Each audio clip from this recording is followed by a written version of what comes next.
और आप देख सकते हैं ये घड़ी दो है और इन दोनों के अंदर में बहुत सारे नंबर भी हमें देखने को मिल जाता है। यहाँ पर हमें मिलता है PSI और बार यहाँ पर C। दोस्तों ये है प्रेशर रेगुलेटर और इसका यूज़ बहुत सारे जगहों पर किया जाता है। तो आज के इस वीडियो में इसके बारे में मैं आपको बताने वाला हूँ कि आखिर इसे कैसे यूज़ किया जाता है और इसमें जो दो ये घड़ी है इनका मतलब क्या होता है, इसमें बार क्या है, PSI क्या है, पास्कल क्या है, टॉर्क क्या है और उस तरह से स्टैंडर्ड एटमॉस्फेयर क्या है, इन सभी का मतलब क्या है। इसमें बहुत सारे यहाँ पर नंबर है, इसके बारे में भी हम लोग जानेंगे। तो चलिए इस वीडियो को हम लोग स्टार्ट करते हैं और इसके बारे में जानते हैं कंप्लीट डिटेल्स में।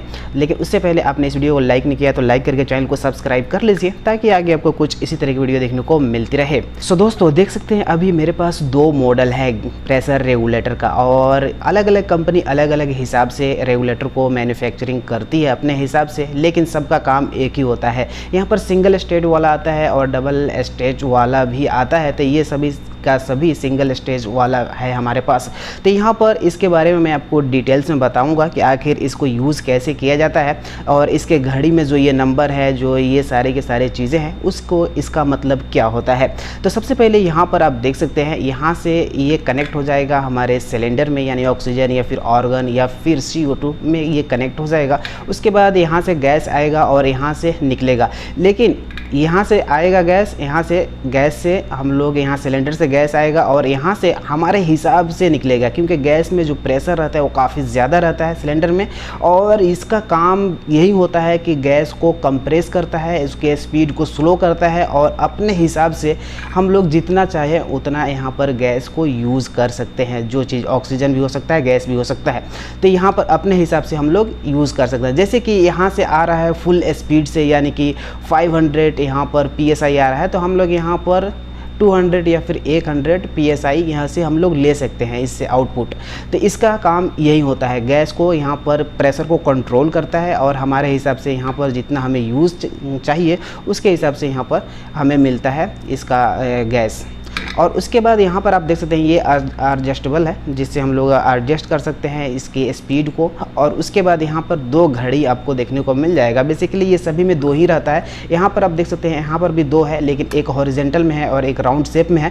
तो ये दोनों का मतलब एक ही होता है और ये दोनों हमारे यहाँ पर प्रेशर को ही बताता है, गैस के बारे में ही बताता है। तो अब मैं बताता हूँ कि इन दोनों घड़ी का क्या काम है, दो घड़ी का। तो एक तो जो घड़ी होता है ये हमारे जो सिलेंडर है उसका जो प्रेशर है उसको बताता है कि कितना यहाँ पर प्रेशर है हमारे सिलेंडर में, और दूसरा जो घड़ी है वो कितना आउटपुट जा रहा है, यानी कि यहाँ से हम लोग आउटपुट लेते हैं तो कितना आउटपुट जा रहा है, इससे कितना लीक हो रहा है इसके थ्रू, वो बताता है। तो एक हमारे सिलेंडर में जितना गैस है, जितना प्रेशर है उसका यहाँ पर बताता है, और एक जितना आउटपुट जा रहा है उसका बताता है कि कितना आउटपुट, कितना गैस यहाँ से लीक हो रहा है, तो उसके बारे में बताता है। तो यहाँ पर लीक वाला बताता है और यहाँ पर जो हमारा सिलेंडर का प्रेशर है वो बताता है।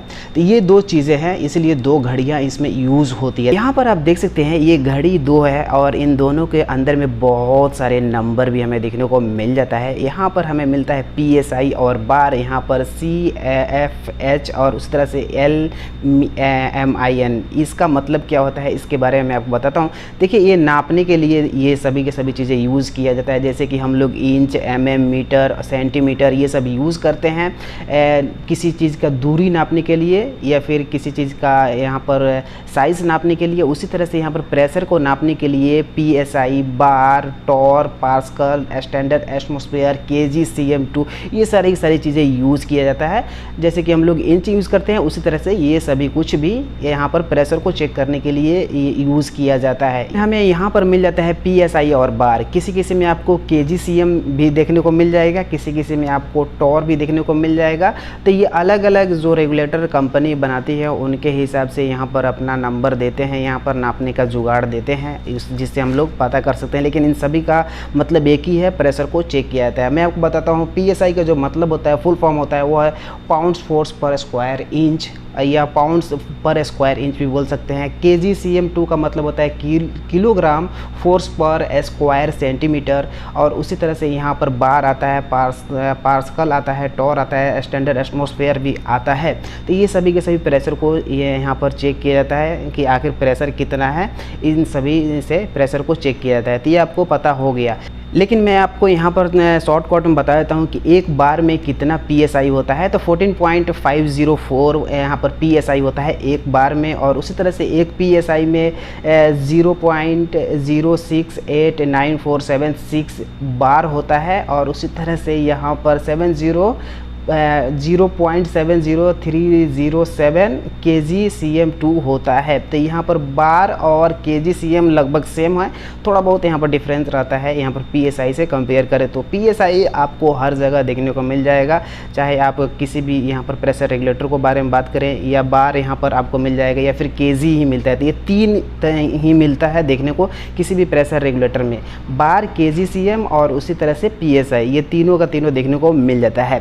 तो ये तो हम लोग बात कर लिए इसके बारे में, लेकिन अब हम लोग बात करते हैं इस आउटपुट के बारे में। तो यहाँ पर आपको देखने को मिल जाएगा CFH, इसका मतलब होता है क्यूबिक फुट पर हावर्स, क्यूबिक फुट पर आवर्स, और उसी तरह से यहाँ पर L और MIN देखने को मिल जाता है। इसका मतलब होता है लीटर पर मिनट। तो यहाँ पर देख सकते हैं क्यूबिक फुट पर आवर्स और यहाँ पर लीटर पर मिनट, इसका मतलब होता है, जो कि ऊपर और नीचे दोनों नंबर हमें देखने को मिल जाता है।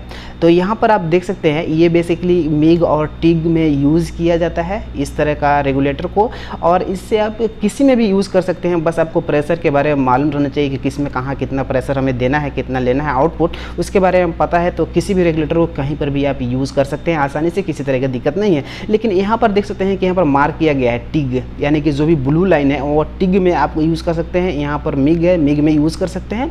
और उसी तरह से यहाँ पर बहुत सारा यहाँ पर रेड लाइट है, यानी कि इसका इस रेगुलेटर का जो आउटपुट है उसका हाईएस्ट यहाँ पर प्रेशर यहाँ से आउटपुट होगा। तो यहाँ पर आप बात कर लेते हैं कि आखिर यहाँ पर देख सकते हैं यहाँ पर मिग है, तो मिग यहाँ पर आप नंबर से और इसके फुल फॉर्म से आप पता लगा सकते हैं कि कितना पर यूज़ होता है, टिग कितना पर यूज़ होता है। तो ये तो यहाँ पर मैं आपको बता दिया। अब यहाँ पर हम लोग बात करते हैं CHF और यहाँ पर LMIN में क्या डिफरेंस होता है। तो एक CFH में 0.471 लीटर मिनट होता है, यानी कि लीटर पर मिनट होता है, और उसी तरह से 1 लीटर पर मिनट में, यानी कि 1 लीटर पर मिनट में यहाँ पर 2.118 CFH होता है। तो ये चीज़ आपको ध्यान में रखनी चाहिए। इसको आप कन्वर्ट भी कर सकते हैं कहीं पर भी किसी भी कैलकुलेटर में जाकर, और ये बहुत ही आसानी से किसी भी प्रेशर रेगुलेटर के बारे में आप जान सकते हैं। तो उम्मीद करता हूं कि प्रेशर रेगुलेटर के बारे में आपको लगभग सभी जानकारी मिल गई होगी, और मिल गई है तो नीचे कमेंट करके ज़रूर से बता देना, ताकि मुझे भी खुशी मिले कि आपको समझ में आएगा। और किसी भी तरह की जानकारी चाहिए प्रेशर रेगुलेटर के बारे में तो आप कमेंट कर सकते हैं। Thank you.